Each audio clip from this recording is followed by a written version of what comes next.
నమస్కారం. Welcome to weekend business trends. ఇది ఒక సరికొత్త కార్యక్రమం ప్రేక్షకుల ముందుకు మేము తీసుకువస్తూ ఉన్నాము. మీకు తెలుసు ఆల్రెడీ ప్రతి సోమవారం నుండి శుక్రవారం వరకు ఉదయం 9:30 బిజినెస్ ప్రైమ్ టైం పేరుతో కార్యక్రమాన్ని మేము రూపొందించి లైవ్ ప్రోగ్రాం చేస్తూ ఉన్నాము. ఆ లైవ్ ప్రోగ్రాంలో మీకు ప్రతిరోజు ఒక మార్కెట్ సూచనలు సలహాలు ఇచ్చే నిపుణులతో మీకు సలహాలు సూచనలు ఇప్పించే ప్రయత్నం చేస్తూ మీ అందరి కోసం ఏంటంటే ఈ ప్రత్యేక కార్యక్రమాన్ని మళ్ళీ వీకెండ్లో మార్కెట్ ఎలా జరిగింది అంటే మండే నుంచి ఫ్రైడే వరకు జరిగిన మార్కెట్, సాటర్డే నాటికి అసలు యూఎస్ మార్కెట్స్ కూడా క్లోజ్ అయిన తర్వాత అసలు యాక్చువల్గా మార్కెట్ పొజిషన్ లాస్ట్ వీక్ ఎలా అయింది, అలాగే మళ్ళీ మండే నుంచి ఫ్రైడే వరకు వచ్చే వారంలో ఎలా ఉండబోతోంది. It is likely chances, but తప్పనిసరిగా ఎలా ఉంది అని తెలిస్తే దారి మనకు ముందర ఎలా ఉంటుందో తెలిస్తే గమ్యం చేరడం ఈజీ అవుతుంది.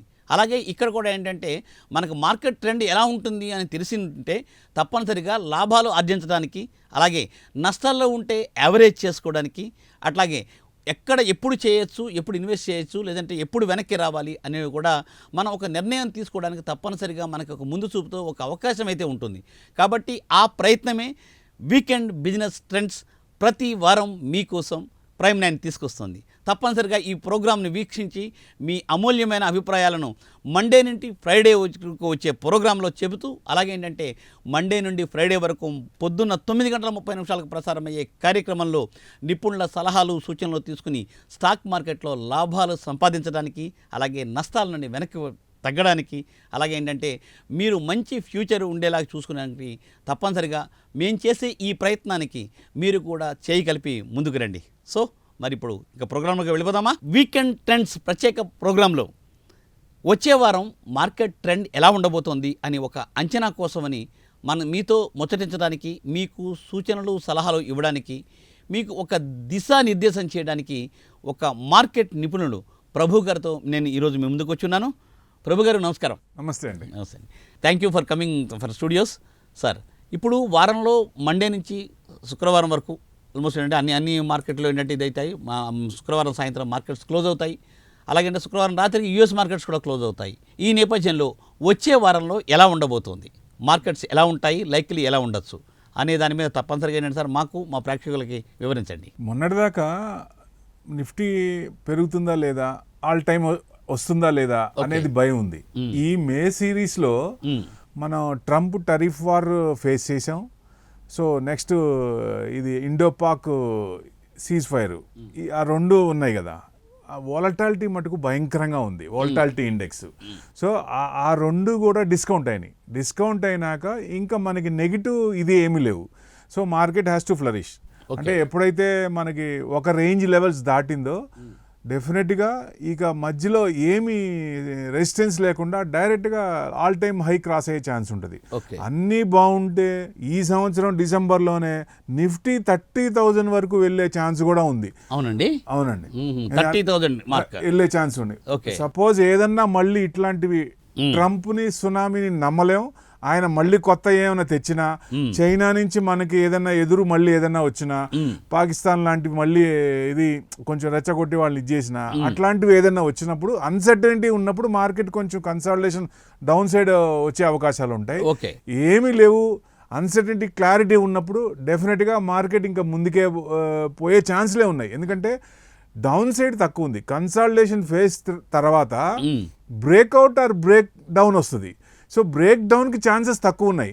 సో మన మ్యాక్రోస్ అన్ని స్ట్రాంగ్గా ఉన్నాయి కాబట్టి, సో గ్లోబల్గా కూడా యుఎస్ మార్కెట్స్ కూడా బాగానే ఉన్నాయి, నడుస్తున్నాయి. కాబట్టి ఇట్లా అన్సర్టనిటీస్ ఏం లేకుండా ఉంటే న్యాచురల్ కెలామిటీస్ ఏమైనా అట్లాంటివి ఏదైనా ఉన్నప్పుడు కొంచెం ఇబ్బంది వస్తుంది. వార్లు వచ్చినా మార్కెట్ తీసుకోదు. ముందు వస్తుంది అనుకున్నప్పుడు మార్కెట్ పడుతుంది. యుద్ధం జరుగుతుంటే మళ్ళీ మార్కెట్ పెరుగుద్ది. మన కార్గిల్ అదే చూసాం. కార్గిల్ వారు వస్తున్నప్పుడు కార్గిల్ ముందు పడింది. కార్గిల్ అక్కడ యుద్ధం నడుస్తుంది, మార్కెట్ అక్కడ పెరిగింది ఆ టైంలో కూడా. సో ఏదైనా ముందు అంటే ఫ్రెష్గా వచ్చేది న్యూస్ డ్రివెన్ మార్కెట్ కాబట్టి ఆ న్యూస్ నెగిటివ్గా వచ్చినప్పుడు ఆ ఇంపాక్ట్ పడుతుంది. సో ఇప్పుడు ఆ ఇంపాక్ట్ అన్ని డిస్కౌంట్ అయిపోయినట్టే లెక్క.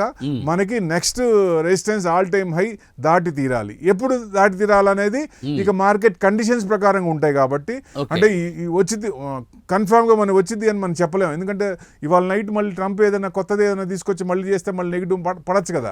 సో అట్లాంటివి ఉంటాయి కాబట్టి అన్నీ బాగున్నాయి, మనకి మ్యాక్రోస్ అన్నీ బాగున్నాయి, రోడ్స్ అన్నీ క్లియర్ అయిపోయినాయి, అన్సర్టనిటీ క్లియర్ అయిపోయినాయి. సో అన్ని మన ఇన్ఫ్లేషన్ కానీ కంట్రోల్ ఉంది, జీడిపి మంచిగానే ఉంది. సో అదర్ పారామీటర్స్, ఇంట్రెస్ట్ రేట్లు కూడా తగ్గినాయి, ఇన్ఫ్లేషన్ కంట్రోల్లో ఉంది. మనం ఆర్బీఐ అనుకున్న 2 to 4% ఆ రేంజ్లోనే ఉంది. సో ఇవన్నీ ఉన్నాయి కాబట్టి సో డెఫినెట్గా we are strong, no doubt at all. మన ఆల్ టైమ్ హై నెక్స్ట్ ఇవన్నీ అనుకూలిస్తే నెక్స్ట్ 10 రోజుల్లోనే ఆల్ టైమ్ హై కూడా క్రాస్ అయ్యే ఛాన్సెస్ కూడా ఉన్నాయి. ఓకే, సరేనండి. అయితే సార్ మీరు అంటూ ఉన్నారు ఇప్పుడు యుద్ధం వస్తే ఎవరండి, మరి యుద్ధం వచ్చినప్పుడు సార్ ఏంటంటే జనరల్గా లోహ షేర్లు, మెటల్ షేర్స్ ఏమైనా పెరిగే అవకాశాలు ఉంటాయా? అంటే ఏంటంటే ఇదివరకు రోజుల్లో కూడా అంటే యుద్ధం వచ్చినప్పుడు జనరల్గా జరిగిన సందర్భాలు ఉన్నాయి కదా. అంటే డిఫెన్స్ షేర్లు, మెటల్ షేర్స్ అవి కొంచెం ఫ్లరిష్ అవుతాయి. ఇప్పుడు ఏంటంటే మేడ్ ఇన్ ఇండియా అని మన ప్రైమ్ మినిస్టర్ బాగా ప్రమోట్ చేస్తున్నారు. అవును, ఇప్పుడు మనం తెలియకుండా కూడా చాలా కొత్తవి ఆర్మీకి అవసరమయ్యే, యుద్ధానికి అవసరమయ్యే అన్ని హెచ్ఏఎల్ ద్వారా కానీ, బీడీఎల్ ద్వారా కానీ ఇట్లాంటి కంపెనీలు అన్ని చేస్తున్నారు. సో మనకి తెలియకుండా ఐఎన్ఎస్ విక్రాంతే అసలు మాక్సిమం మనకి మొన్న పాకిస్తాన్ లో చేసినట్టు 71లో ఎలా సపోర్ట్ చేసిందో ఐఎన్ఎస్ విక్రాంత్ మీద మొత్తం అసలు అదే కొట్టించినట్టు మొత్తం. సో అట్లా లేటెస్ట్ అన్ని ఇది చేస్తున్నారు.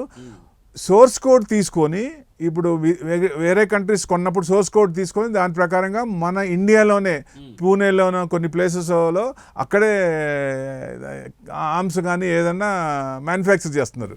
అది మంచి ప్లస్ పాయింట్. సో యుద్ధం వచ్చినప్పుడు జనరల్గా డిఫెన్స్ స్టాక్ పెరుగుతాయి, తర్వాత మళ్ళీ తగ్గుతాయి.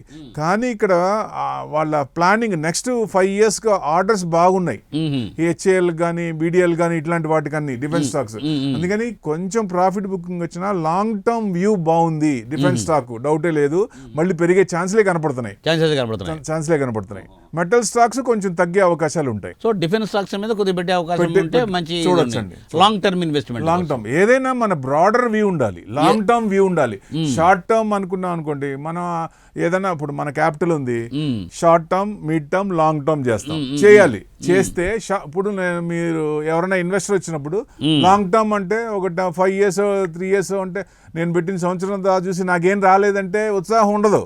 సో ఉత్సాహం రావాలంటే మన క్యాపిటల్ ని డివైడ్ చేసుకొని short term, mid term, long term. Short term అంటే 5 to 10%, మిడ్ టర్మ్ అంటే 10 to 20%, 20% above is multi bagger, అది లాంగ్ టర్మ్. అంటే చెప్పండి సార్, సపోజ్ ₹1,00,000 తీసుకున్నాము, దాన్ని ఎట్లా ఇన్వెస్ట్ చేయాలి జనరల్గా సామాన్య వాళ్ళకి అర్థమయ్యేలాగా అట్లా ఎలా ఉంటుంది? Middle class, lower middle class ఎవరైనా సరే ఇవాళ రేపు ఏదన్నా మంచిగా చదువుకుంటే మినిమం 1 lakh ఉద్యోగం వస్తుంది సార్ కదా.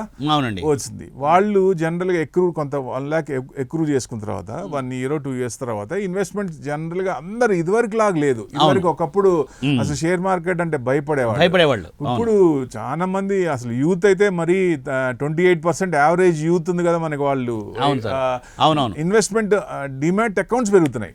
సింపుల్ గా మన చుట్టూ జరిగేది, చిన్నప్పటి నుంచి మన చుట్టూ జరిగేది, మనం ఏం కాల్గేట్ వాడుతున్నామా? కాల్గేట్ ఉందా ఇప్పటికి ఎవర్ గ్రీనా? అట్లాంటి కంపెనీలు 9 సెక్టార్లు, మన తెలుగు ప్రకారం నవరత్నాలు అంటాం కదా, ఆ నవరత్నాలు లాగే 9 సెక్టార్లు సెలెక్ట్ చేసుకోండి. ఒక్కొక్క సెక్టర్ లో ఒక కంపెనీ సెలెక్ట్ చేసుకోండి, ఫ్యాంటాస్టిక్ మామూలు రిటర్న్స్ వస్తాయి. ఈ 9 సెక్టార్లో ఒక కంపెనీ చాలు మన మిలియనీర్ చేయడానికి, మల్టీ బ్యాగర్ అవడానికి. ఇక్కడ చిన్న క్వశ్చన్ సార్, 9 సెక్టార్ అంటే ఎగ్జాంపుల్ 1-2 సెక్టార్లు చెప్పండి, అందరు కొత్తగా వచ్చే వాళ్ళకి కూడా. బ్యాంకింగ్ సెక్టర్ ఉంది, డిఫెన్స్ సెక్టర్ ఉంది, మెటల్ సెక్టర్ ఉంది. ఇట్లాంటివి ఇప్పుడు అంటే సెక్టార్స్ ఎప్పుడు సిక్లికల్ ఉంటాయి. ఇప్పుడు నిఫ్టీలో స్టాక్స్ ఉంటే అన్ని సెక్టార్స్ పెరగవు కదా, ఆల్టర్నేట్ ఒకసారి ఒక్కొక్క దాన్ని పెంచుతూ ఉంటారు. సో ఈ సంవత్సరం ఏం పెరిగినాయి, నెక్స్ట్ ఇయర్ ఏం పెరగచ్చు, సిక్లికల్ కాబట్టి ఆ సిక్లికల్ గా ఏం పెరుగుతాయి దాన్ని చూసుకుంటే మీకు దాంట్లో ఇన్వెస్ట్మెంట్ చేయొచ్చు. Okay right. మరి వచ్చే వారంలో ఫ్యూచర్ నార్మల్గా స్టాక్స్ జనరల్గా ఏముండి లైక్లీ అవకాశాలు ఉన్నాయి? ఎందుకంటే ఇప్పుడు ఈ వారంలో ప్రాఫిట్స్ తీసుకున్నారు, యుద్ధం ఆగిపోయింది అనగానే కూడా చాలా ప్రాఫిట్స్ అని కూడా చాలా పైకి వెళ్ళింది స్టాక్ మార్కెట్. కాబట్టి వచ్చే వారంలో లైక్లీ ఏముండొచ్చు? మార్కెట్ ఇప్పుడు ఏం నెగిటివ్స్ ఏం రాకుండా ఉంటే జనరల్గా అప్పే ఉండొచ్చు. లాస్ట్ వీక్ కూడా అప్పే ఉంది. మండే అసలు ఎవరు ఇమాజినబుల్ చేయకుండా 1000 points పెరిగింది. మండే ఒక్కరోజే. మండే నార్మల్ పెరగదు కదా సార్. మండే మామూలుగా ఏంటంటే ఫస్ట్ డే కాబట్టి కొంచెం అంటే ఆ 2 issues డిస్కౌంట్ అయిపోయినాయి. సో దాని ఎఫెక్ట్ ఏది, మన ఇండో పాక్ వారు, మన ట్రంప్ టరిఫ్ 2 డిస్కౌంట్ అయిపోయినాయి. చైనాతో ఇంకా అంత పెద్ద ఎఫెక్ట్ ఏమి ఉండదు. ఆయన దాదాపుగా 10% 30% వచ్చారు వాళ్ళు, 241 నుంచి, అది 245 నుంచి. అది కూడా మళ్ళీ 0% కూడా వేసుకునే ఛాన్సులు కూడా ఉన్నాయి, అసలు ఏం లేకుండా. అంటే ఆయన జులుమ వాళ్ళ అందరి మీద చూపించడానికి, నా మాట వినాలి, నేను కొత్తగా వచ్చాను, నా మాట వినాలి, నేను చెప్పిందే వేదం, నేను పట్టుకున్న దానికి 3 కాళ్ళు అన్నట్టుంది ఆయన. ఎందుకంటే ఎప్పుడు ఎలా రియాక్ట్ అవుతాడో తెలియదు. వాళ్ళు చేసింది ఎప్పటి నుంచో యూరోపియన్ కంట్రీకి సపోర్ట్ చేసేదే అని, మేమెందుకు మా ఐటీ ఇన్కమ్ ట్యాక్స్ కట్టిన మా అమౌంట్ మీకెందుకు ఇవ్వాలంటాడు ఆయన. వాళ్ళు చేసిందే, పెంచిపోసిందే వాళ్ళు. అట్లా అన్ని ఏది చూసినా ఇష్యూ అలానే ఉంటుంది కాబట్టి ఆయన్ని నమ్మటానికి లేదు. సో ఇప్పుడైనా వార్ మళ్ళీ ఇదవటానికి చూస్తాడు. ఇప్పుడు యాపిల్ చూడండి, ఇండియన్ సిఇఓని, యాపిల్ సిఇఓని ఇండియాలో అసలు మ్యానుఫ్యాక్చరింగ్ చేయొద్దని చెప్తున్నాడు. అంటే ధమ్కి ఇస్తున్నాడు. ఆయన ఏమనుకున్నాడు అసలు, ఒక పెద్దన్న పొజిషన్ లో ఉన్నప్పుడు ఎట్లా ఉండాలా, అందరినీ సపోర్ట్ చేసుకుంటా పోవాలా, యుద్ధాలు రాకుండా ఒక పక్కనేమో యుద్ధాలు వద్దంటాడు, ఒక పక్కనేమో మళ్ళీ పుల్ల పెడతాడు. గోపి గోడ మీద పిల్లే 100%. ఆయన చేసే చేష్టలన్నీ ఉంటాయి. ఇదే కాదు, ఫస్ట్ నుంచి యుఎస్ చరిత్ర అంతా మనకి కరెక్ట్ గా సపోర్ట్ చేసింది ఎవరంటే రష్యానే, ఎప్పుడైనా సరే. సో ఆ బేస్ ఉంటుంది కాబట్టి ఇప్పుడు ఈ ఎఫెక్ట్ మళ్ళీ ఇప్పుడు ఏదన్నా పాకిస్తాన్ లో మళ్ళీ వార్ ఫ్లేర్ అప్ అవుతుంటే చెప్పలేమండి. మళ్ళీ ఫ్లేర్ అప్ అవ్వచ్చు, ఎందుకంటే మళ్ళీ చిన్నగా రెచ్చగొడుతున్నాడు. అటు నుంచి చైనా ఇది వస్తుంది. సో వాళ్ళు ఏదన్నా ఉన్నప్పుడు అంటే పాకిస్తాన్ కి మళ్ళీ యుద్ధం చేసే ఇది మళ్ళీ అంత ఉంటుందా, లేదు. ఎందుకంటే మన దగ్గర ఉన్న ఆర్మ్స్ వాళ్ళ దగ్గర లేవు. సో వాళ్ళ ఇన్ఫ్లేషన్ హై ఉంది. ఒక ఎగ్ కొనుక్కోవాలంటే 200-300 పెట్టి కొనుక్కోవాలి. వాళ్ళ పరిస్థితి ఏంటి, ఎగ్ బ్రెడ్ కొనుక్కోవాలంటే వాళ్ళకి చాలా కష్టంగా ఉంది. సో అలాంటిది IMF కూడా మేము లోన్స్ ఇవ్వము, ముందు మీరు అమౌంట్ కట్ చేసి పే చేసి తర్వాత మీరు యుద్ధానికి వెళ్ళండి అన్నారు. అట్లా ఉంది పరిస్థితి. ఏ దేశానికి వెళ్ళినా వాళ్ళ ప్రెసిడెంట్ అన్నాడు కదా, అడుక్కునే పరిస్థితి ఉంది అన్నట్టు. సో అట్లా ఉంది కాబట్టి పరిస్థితి మళ్ళీ యుద్ధం చేసే అంత ఇది ఏదన్నా బ్యాకింగ్ సపోర్ట్ చైనా నుంచి అట్లా ఏమన్నా వస్తే, అది ఏమైనా కొంచెం ఫ్లేర్ అప్ అయితే మళ్ళీ కన్సాలిడేషన్, డౌన్ సైడ్ కన్సాలిడేషన్ ఉంటుంది కానీ విపరీతంగా పడే ఛాన్స్ లేవు. మన మ్యాక్రో స్ట్రాంగ్ ఉన్నాయి కాబట్టి ఎప్పుడైతే మనం ఆల్ టైమ్ హై టచ్ అయిందో అప్పుడు కొంచెం ప్రాఫిట్ బుక్ చేసుకోండి, అప్పుడు దాకా వెయిట్ చేయొచ్చు. సో డెఫినెట్ గా 26,277 ఈజ్ ఆల్ టైమ్ హై. అది అంటే 10 days లోనే వస్తుందని నేను చెప్పను, వచ్చినా రావచ్చు, 10 days లో రావచ్చు, 1 month లో రావచ్చు. ఎందుకంటే మనం డిసెంబర్ లోపలే ఆల్ టైమ్ హై వస్తుందా రాదా అన్న డౌట్ 3 months బ్యాక్ ఉంది, ఇప్పుడు లేదు. అంటే ఇంకా మనకి 6 months ఉంది. మంత్ కి 1% వేసుకున్న 4 months లో వస్తుందిగా. సో ఆల్ టైమ్ హై ఈజీగా క్రాస్ అవుద్ది. సో బ్యాంకింగ్ స్టాక్స్ మనకి 49,000 నుంచి 56,000 దాకా వచ్చింది. అక్కడి నుంచి కన్సాలిడేషన్ పొజిషన్ లో ఉంది. అంటే మేజర్ SBI, ICICI, HDFC ఇలాంటివి కొన్ని లాస్ట్ 2 years నుంచి పెరిగినాయి. ఇంకా క్వశ్చన్ ఉందా అంటే ఉందండి, ఇంకా క్వశ్చన్ ఉంది. బ్యాంకుల్లో కొన్ని స్టాక్స్ ఇంకా అంతకుముందు ఆల్ టైమ్ హై టచ్ కూడా కాలేదు. సో అవి కూడా కొంచెం మూమెంట్ ఉంటుంది. అంటే కొంచెం డౌన్ సైడ్ అయినా ఇంకా ఒక 500,000 points పడినా మళ్ళీ కొంచెం 55,500 దాటిందా మళ్ళీ ఫ్లరిష్ అయ్యే ఛాన్స్ ఉంటుంది. ఎందుకంటే నిఫ్టీ ఇప్పుడు ఎంత ఉందండి, మనకు దాదాపు 4%, 5% దూరంలో ఉన్నాం. రైట్. ఇప్పుడు బ్యాంక్ నిఫ్టీ 55,000 ఆ రేంజ్ లో ఉంది. ఇప్పుడు నిఫ్టీ కనుక ఇక 4%, 5% పెరిగితే, ఇక్కడ 1 point నిఫ్టీ పెరిగితే బ్యాంక్ నిఫ్టీ 2 points పెరుగుతుంది, లేదా 3 points పెరుగుతుంది, 1:3 ఉంటుంది. అంటే ఇక్కడ 100కి 300. అంటే ఇది కనుక ఆల్ టైమ్ హై వస్తే ఇది దాదాపుగా ఇది 59,000 దాటి 61 to 62 దాకా వచ్చే ఛాన్స్లో ఉంటాయి రేషియో ప్రకారం చూస్తే. సో ఒక 1:2 చూసినా 59 వచ్చే ఛాన్స్ ఉంటుంది. So next target bank Nifty 59,000 వరకు వచ్చే అవకాశాలు ఉన్నాయి. అప్పుడు బ్యాంకులన్నీ పెరుగుంటాయి. సో ఎప్పుడైతే ఆల్ టైమ్ హై వచ్చిందో అప్పుడు దయచేసి ఎట్టి పరిస్థితుల్లో ప్రాఫిట్ బుక్ చేసుకోవటం ఉత్తమం. అది చేసుకోండి, తర్వాత మనం పొజిషన్ చూసి మళ్ళీ అప్పుడు చేసుకోవచ్చు. మరి అయితే ఇప్పుడు ఈ లోపల మరి బ్యాంకింగ్ షేర్లు ఏమైనా తక్కువలో ఉండి కొనుక్కునే అవకాశం ఉందా? కొనుక్కోవచ్చు అంటారా? కొనుక్కోవచ్చండి. బ్యాంకింగ్ షేర్స్ కొనుక్కోవచ్చు కొన్ని ఎట్టి పరిస్థితులు. ఎందుకంటే కొన్ని అంటే సార్ ఎగ్జాంపుల్ అంటే లైక్లీ అంటే మన రికమెండేషన్ డైరెక్ట్ చేయకూడదు. Okay done sir. అంటే బ్యాంక్ స్టాక్స్ లో ఇప్పుడు మేజర్ తీసుకోండి, SBI ఫెంటాస్టిక్, ICICI ప్రైవేట్ బ్యాంకులు, HDFC బ్యాంకు, ఇట్లాంటివి, కెనరా బ్యాంకు, అట్లాంటి బ్యాంక్స్ ఉంటాయి కదా, కొన్ని బ్యాంక్స్ ఉంటాయి పెరగని. ఎందుకంటే ఎవరో ఏదో చెప్పారని మనం కూడా ఏంటంటే రీసెర్చ్ చేయకుండా చేయకూడదు. ఎవరైనా సరే హార్డ్ మనీ సంపాదించిన సొమ్ము అది పెట్టే ముందు ఒకళ్ళు నాకు చెప్పారు అన్నప్పుడు రీసెర్చ్ కూడా, మన డౌన్ రీసెర్చ్ కూడా చేసుకోవాలి. ఇది పెద్ద రాకెట్ సైన్స్ అని కాదండి, ఎవ్రీ వన్ కెన్ డూ. మనం సంపాదించినప్పుడు ఈ పని చిన్న పని అసలు. సో డెఫినెట్గా ఎవరైనా చేస్తారు దీన్ని. ఎందుకంటే డైరెక్ట్గా మీరు అంటే రికమెండేషన్ అట్లా చేయకూడదు, కానీ రఫ్గా చెప్పొచ్చు. ఎందుకంటే లాంగ్ టర్మ్ వ్యూ, నేను చెప్పేది షార్ట్ టర్మ్ కాదు ఎట్టి పరిస్థితిలో, ఇది లాంగ్ టర్మ్. తగ్గినా కానీ వెయిట్ చేసి నాలెడ్జ్, పేషెన్స్, డిసిప్లిన్, ఈ 3 ఉంటే ఎవరైనా ఈ మార్కెట్లో సంపాదించే అవకాశాలు ఎక్కువ ఉంటాయి. రైట్. అంటే ఇప్పుడు మన మ్యూచువల్ ఫండ్స్ కూడా, ఎస్బీఐ మ్యూచువల్ ఫండ్స్, అవి కూడా మనం పేపర్లో చూస్తూనే ఉన్నాం, చాలా బాగా ఉంటుంది. అవి కూడా జనరల్గా సేఫే ఉంటాయంటారా? అంటే ఇప్పుడు ఈక్విటీ ఒక ఎత్తు, మ్యూచువల్ ఫండ్స్ ఒక ఎత్తు. అంటే మూలం ఏంటండి? ఈక్విటీనే. మ్యూచువల్ ఫండ్స్ పెరగాలన్నా వాళ్ళు కూడా అందరి తరపున కలెక్ట్ చేసి ఆ అమౌంట్ తీసి మన తరపున ఒక CEO, ఒక ఏఎంసీ CEO వచ్చి దీంట్లో ఇన్వెస్ట్మెంట్ చేస్తారు. వాళ్ళ ఖర్చులు కానీ వాళ్ళ అన్ని కట్ చేసుకున్న తర్వాత ఇచ్చే ప్రాఫిట్. అంటే రిస్క్ తక్కువ ఉంటుంది దాంట్లో అనేది ఉద్దేశం. కానీ ఇదివరకు 12 to 15% ఇచ్చేయి ఈల్డ్, కానీ ఇప్పుడు 15 to 20% అబోవ్ ఇస్తున్నాయి ఫండ్స్. సో ఫ్యూచర్ లో మనకి ఏఐ ఇంప్లికేషన్ కూడా వస్తుంది. అది కూడా ఇంప్లిమెంట్ చేస్తే 20 to 30% వచ్చే అవకాశాలు కూడా ఉంటాయి. ఎందుకంటే మనం చూసాం క్వాంటమ్ ఫండ్ ఒక 1 yearలోనే 61%, 65% ఇచ్చినాయి. ఒక 1,00,000 పెడితే 1,65,000. సెబీ కూడా వాళ్ళని తవ్వకాలు చేసి వీళ్ళు ఇంత రిటర్న్స్ ఎట్లా ఇచ్చారు అని చెప్పి ఏమి దొరక్క వెనక్కి వెళ్ళారు. సో కితాబ్ ఇచ్చి. అంటే ఏ ఇంప్లిమెంటేషన్ ఫ్యూచర్ లో మార్కెట్ లో వచ్చినప్పుడు డెఫినెట్ గా ఏ స్క్రిప్ట్ పెరుగుతుంది, ఏది పెరగడానికి అవకాశం ఉన్నాయి, ఇట్లాంటి ఎక్కువ అంటే ఇంటెలిజెన్స్ గా ఇప్పుడు ప్రధాన పాత్ర చేస్తుంది. ఫ్యూచర్ లో ఎక్కువ అవుతుందండి, ఇంకా ఎక్కువ అవుతుంది.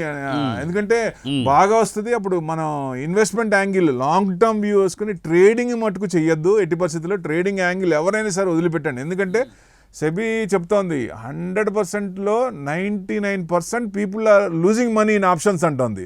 So that Hyderabad people are more అంటుంది. జంట నగరాలు, తెలుగు జంట నగరాలు 2 ఉన్నారు. హైదరాబాదు, గుంటూరు, ఇవే ఉన్నాయి. వీళ్ళలో ఎక్కువ ఉన్నారు, వీళ్ళు ఎక్కువ పోగొట్టుకున్నారు. ఎందుకు పోగొట్టుకోవాలి అట్లా? సో హార్డ్ అండ్ మనీ ఎందుకంటే ఏదైనా ఈక్విటీ ఇన్వెస్ట్మెంట్లో దాని మీద వచ్చిన ప్రాఫిట్ని 100% 70% వచ్చినప్పుడు ఆ 70లో 10%, 20% ట్రైల్ వేయచ్చు. బట్ మనం డైరెక్ట్గా హార్డ్ అండ్ మనీ తీసుకెళ్ళి ట్రేడింగ్లో పెట్టినప్పుడు అది పోతే ఏంటి పరిస్థితి అనేది మనకు తెలిస్తే చాలు. బేసే పోతే కష్టం, మళ్ళీ కష్టపడాలి కదా. క్యాపిటల్ మళ్ళీ ఎరోజన్ అయితే మళ్ళీ రావడానికి చాలా కష్టం కదా. ఇట్లా చాలా మంది పోగొట్టుకుంటున్నారు. ఎందుకంటే మార్జిన్ తక్కువ, ఈజీ మనీ వస్తుంది అనే ఉద్దేశంతో క్యాపిటల్ ఎరోజన్ అవుతోంది. సో అదే మరి అక్కడ వాళ్ళకి మీరు ఇచ్చే సలహా ఏంటి? ఎట్టి పరిస్థితిలో ఆ ట్రేడింగ్ యాంగిల్ మైండ్ సెట్ తీసేయండి. మైండ్ సెట్ చేంజ్ అంతే. నేను నా డబ్బులు నాకు, నా ఫ్యామిలీకి, నా పిల్లలకి అవసరం అనుకున్నప్పుడు ఆ తరీకా ఏంటని అర్థమైపోతుంది. ఇప్పుడు నేను ఐ హ్యావ్ టు ఎంజాయ్. ఇప్పుడు సపోజ్ మీరు సంపాదించారు, 1 కోటి రూపాయలు సంపాదించారు, దాంట్లో 10 లక్షలు పోయినా పర్వాలేదు అనుకున్నప్పుడు ప్లే ద గేమ్. కానీ అది నేను 10 లక్షలే సంపాదించినప్పుడు 10 లక్షలు 1,00,000 పోయినా నాకు ఇబ్బంది అనుకున్నప్పుడు అసలు ఆ యాంగిలే చూసుకోవద్దు. ఓన్లీ ఇన్వెస్ట్మెంట్ యాంగిల్ చూసుకోవటమే కరెక్ట్. ఇన్వెస్ట్మెంట్ కూడా జాగ్రత్తగా, ఎందుకంటే లాంగ్ టర్మ్, షార్ట్ టర్మ్ అలా పెట్టుకుంటూ. ఎందుకంటే ఇప్పుడు నా టేస్ట్ ప్రకారం ఏదైనా స్క్రిప్ట్ లో ఇన్వెస్ట్మెంట్ చేసినప్పుడు నాకు 20% వస్తే చాలు అనుకుంటాను అనుకోండి. అది రేంజ్ బౌండ్స్ ఉంటాయి, ఆ స్క్రిప్ట్ రేంజ్ బౌండ్స్ ఉంటాయి. అది ఎక్కడ ఎఫ్ఐఐస్ ఎంటర్ అయ్యే ముందు ఒక స్టెప్ మనం ముందు ఎంటర్ అయితే డెఫినెట్గా ఆ ఫ్లోలో ఉంటాం. అవును, అది మనం స్టడీ చేస్తే డెఫినెట్గా అప్పుడు ఇన్వెస్ట్మెంట్ చేస్తే తొందరగా షార్ట్ టర్మ్లో వచ్చే అవకాశాలు ఉంటాయి. అయితే కరెక్టే సార్. అంటే చాలా మంది కూడా అంటే ఇంత స్టడీ చేసేంత మనకు అవసరం ఉందా, మన పాసిబిలిటీ ఉంటుందా అంటారు. కానీ అట్లా పాసిబిలిటీ ఉంటుందా, లేదంటే రోజు రెగ్యులర్గా మార్కెట్ని వాచ్ చేయాలా? సార్ నేను దాదాపుగా 2001 నుంచి నేను చూసిన దాంట్లో పెళ్లి చేసిన వాళ్ళు ఉన్నారు, మార్కెట్ మీద సంపాదించి ఇల్లు కొన్నోళ్ళు ఉన్నారు, ఏది ఫ్లాట్స్ కొన్నోళ్ళు ఉన్నారు, స్థలాలు కొన్నోళ్ళు ఉన్నారు. సో ఎందుకంటే ప్లానింగ్, వాళ్ళ సక్సెస్ రేట్ ఏంటి, సక్సెస్ మంత్రం ఏంటండి అక్కడ? అంటే డిసిప్లిన్ సార్. మెయిన్ మార్కెట్ లో కావాల్సిన డిసిప్లిన్. ట్రేడింగ్ చేసే వాళ్ళైనా డిసిప్లిన్ మెయింటైన్ చేయాలి. ఎందుకంటే మినిమం లాస్, ఇప్పుడు సపోజ్ నాకు 1,00,000 రూపాయలున్నాయి, నేను ఒక 5,000 వరకు నేను భరించగలను అనుకున్నప్పుడు ఆ 5,000 వచ్చినప్పుడు బయటకు వచ్చేయాలి. కానీ అక్కడ వెయిట్ చేయం. అది వెయిట్ చేయకుండా తొందరగా ఇది చేస్తారు. సో ఇదవుతారు. స్టాప్ లాస్ పెట్టుకోవాలి. స్టాప్ లాస్ పెట్టకుండా ఉండకూడదు. ఎక్కువ సార్లు ఏమవుతుందంటే స్టాప్ లాస్ పెట్టినప్పుడు అక్కడ దాకా వచ్చి మనం 1-2 సార్లు పైకి వెళ్తుంది, ఆ 2 సార్లే మనం చూస్తాం, మిగతా నెక్స్ట్ ది మనం హోల్డ్ చేస్తాం. హోల్డ్ చేసినప్పుడు అది కంటిన్యూస్గా డౌన్ అవుతూనే ఉంటుంది. ఓకే. సో అప్పుడు క్యాపిటల్ ఎరోజన్ అవుతుంది, ప్రాఫిట్ కాదు, ముందు క్యాపిటల్ ఎరోజన్ అవుతుంది. అసలే మార్కెట్లో క్యాష్ ఈజ్ ద కింగ్ అండి. రేపు అవకాశాలు మార్కెట్ పడినప్పుడు నా దగ్గర డబ్బు ఉందా లేదా, డబ్బు ఉన్నప్పుడు నేను ఇప్పుడు హైలో కొన్నాను, మార్కెట్ 20% పడింది, అక్కడ నా దగ్గర డబ్బులు కొంటే యావరేజ్ అవుతుంది, చేసుకుంటారు కదా. అప్పుడు యూటర్న్ తీసుకున్నప్పుడు తొందరగా బయటకు వచ్చే అవకాశాలు ఉంటాయి. అంతే కదా, 100 రూపాయలు 65 రూపాయలు అయితే ఎర్లీగా బయటకు రావచ్చు. అది ఎవరైనా ఇంప్లిమెంట్ చేయొచ్చు. అంటే ఇది పెద్ద, నేను అనేది సింపుల్ రాకెట్ సైన్స్ ఏం కాదు, ఇదే అందరూ స్టడీ చేయొచ్చు ఎక్కువ. ఎందుకంటే మార్కెట్లో ఎవరైనా సరే అమ్మో షేర్ మార్కెట్ అని అంటారు. ఎందుకంటారు, ఎవరైతే ట్రేడ్ చేశారో ట్రేడ్ చేసి డబ్బులు పోగొట్టుకుంటారు. ఇదివరకు పరిస్థితి ₹1,00,000 నా ₹1,00,00,000 టర్న్ ఓవర్ చేసేవాళ్ళు, ఇప్పుడు చేయొచ్చా? ఛాన్సే లేదు. ఇన్వెస్ట్మెంట్ యాంగిల్లే సెబీ కూడా బాగా ప్రమోట్ చేస్తుంది. ఎవరైనా అడ్వైజర్ కూడా రాంగ్ ఇచ్చినా వాళ్ళకి పనిష్మెంట్ ఇస్తుంది. చూసాం చాలా మంది కూడా మార్కెట్ నుంచి కూడా 4 years 5 years డిబార్ చేయకుండా చేస్తుంది కదా. సో ఇట్లాంటి పరిస్థితిలో మన ఇన్వెస్ట్మెంట్ యాంగిల్ అనేది కరెక్ట్గా పెట్టుకొని రైట్ స్క్రిప్ట్స్, ఫండమెంటల్స్ ఉన్న స్క్రిప్ట్స్ చేసుకుంటే మంచిదండి. ఓకే. అదే ఏంటంటే ఏదైనా ఏంటంటే లాభం వస్తుంది కదా అని పరుగులు పెట్టకుండా దానికి ఒక క్యాప్ పెట్టుకుని ఆ క్యాప్ దగ్గర ఆగి మళ్ళీ కొత్త వాటిలో ఇన్వెస్ట్ చేయడం వల్ల బెనిఫిట్ అని మీరు చెప్తున్నారు. అవునండి. అంతే కదా. అవునండి. Right sir, right. ఓకే, మరి మ్యూచువల్ ఫండ్స్ గురించి చెప్పారు. మరి ఇప్పుడు సార్ గోల్డ్, సిల్వర్, ఇప్పుడు మార్కెట్లో అన్సర్టనిటీ ఉన్నప్పుడు అసెట్ క్లాస్లో ఆల్టర్నేట్ ఏం చూస్తారు? Real estate. Okay. Real estate అందరు కొంటారా? అందరు కొంటే ల్యాండ్ ఉందా? లేదు. సో ఆల్టర్నేట్ ఏంటి? గోల్డ్ మీద ఇన్వెస్ట్మెంట్ చేస్తారు. అంటే ఈ మార్కెట్లో ఇన్వెస్ట్మెంట్ చేసినప్పుడు, ఈ మార్కెట్ పడుతున్నప్పుడు ఈ లాస్ కాంపెన్సేట్ చేసుకోవాలి అనుకున్నప్పుడు అదర్ అసెట్స్ మీద అక్కడ దీన్ని హెడ్జ్ చేస్తారు. ఎప్పుడైతే ఇప్పుడు మార్కెట్ పడుతుందో ఆల్టర్నేట్ గోల్డ్ ఇన్వెస్ట్మెంట్ పెరుగుతుంది, గోల్డ్ రైజ్ అవుతా ఉంటుంది. ఇప్పుడు గోల్డ్ చాలా హైలో ఉంది కదా సార్. అవును, ₹1,00,000 వెళ్ళి 93,500 వచ్చింది. సో బానే తగ్గే అవకాశం. అంటే ఇక్కడ బాగా తగ్గుద్దా అంటే బాగా తగ్గే ఛాన్స్ లేవు. ఎందుకు అంటే మనకి సెంట్రల్ బ్యాంక్ ఆర్బీఐ లాగా వరల్డ్ లో సెంట్రల్ బ్యాంక్స్ అన్ని ఉంటాయి కదా, వాళ్ళందరూ అన్ని బ్యాంక్స్ కూడా ఎక్రూడ్ చేస్తున్నాయి. Accruing more than 1,000 tons per year. So దాని వల్ల దాని డిమాండ్ పెరుగుతోంది.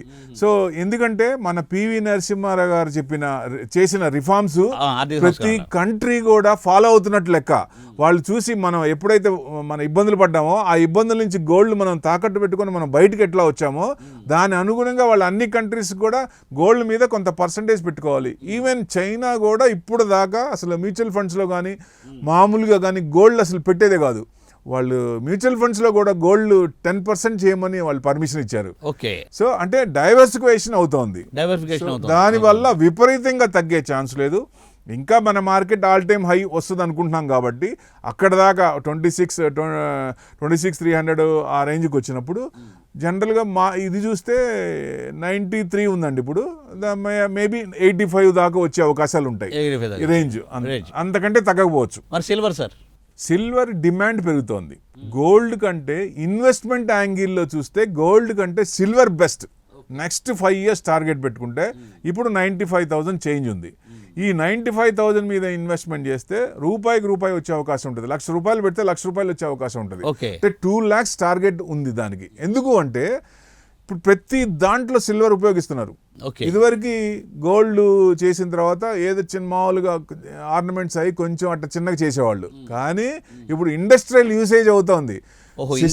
యూసేజ్ పెరుగుతోంది, పర్సంటేజ్ పెరుగుతోంది. ఈవెన్ సిస్టమ్స్ లో కానీ ఫార్మా కంపెనీలో కానీ ఫర్నెస్ లో ఇప్పుడు డౌన్ కింద ఉంటుంది కదండి, అవి కొంచెం ఇదిగా మంట పెడతారు, లేకపోతే నీళ్ళలో ఉంటాయి, కొన్ని ఉంటాయి కదా, అవి రస్ట్ పట్టకుండా సిల్వర్ చేస్తున్నారు, కోటింగ్ చేస్తున్నారు. ఇదివరకు లేదు అది. అట్లా యూసేజ్ పెరిగింది, ఇండస్ట్రియల్ యూసేజ్.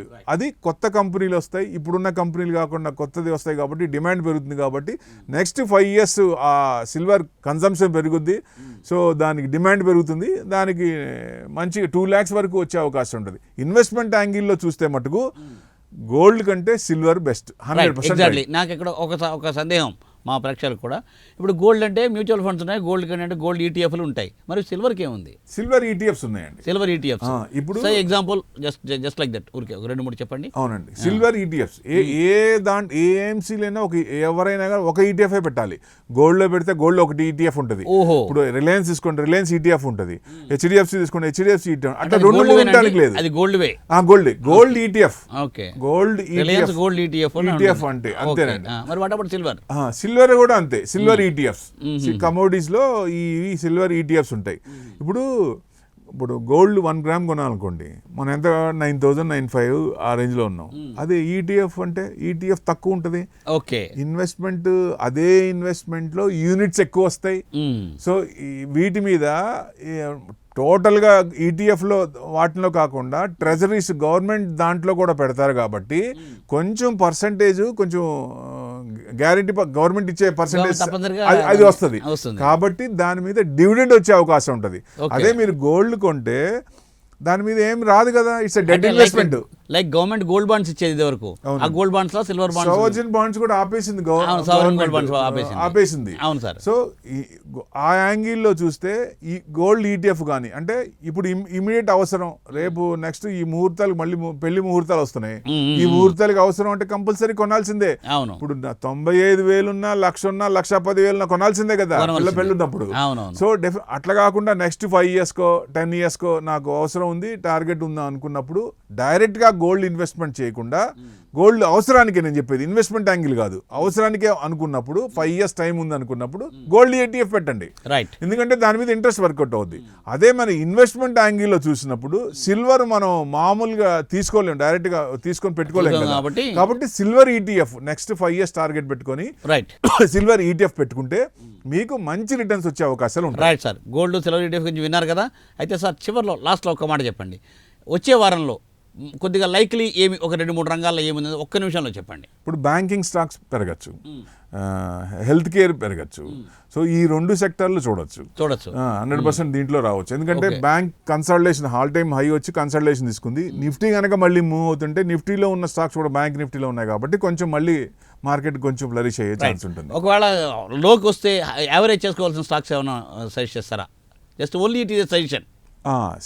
ఏదైనా కానీ ఇప్పుడు మనం చేసుకున్న స్టాక్ మీద ఇప్పుడు ఏది ఇన్వెస్ట్మెంట్ చేసిన తర్వాత దాంట్లో ఒక 20-30% అంటే జస్ట్ ఒక 5 రూపీస్ 10 రూపీస్ కాకుండా పర్సంటేజ్ ప్రకారం చూసుకొని 20% to 30% అబౌవ్ పడినప్పుడు అప్పుడు మనం యావరేజ్ చేయాలి. ఓకే, సో మనం ఇమీడియట్గా 1% 2% పడినప్పుడు యావరేజ్ చేయొద్దు, అంత డిఫరెన్స్ రాదు.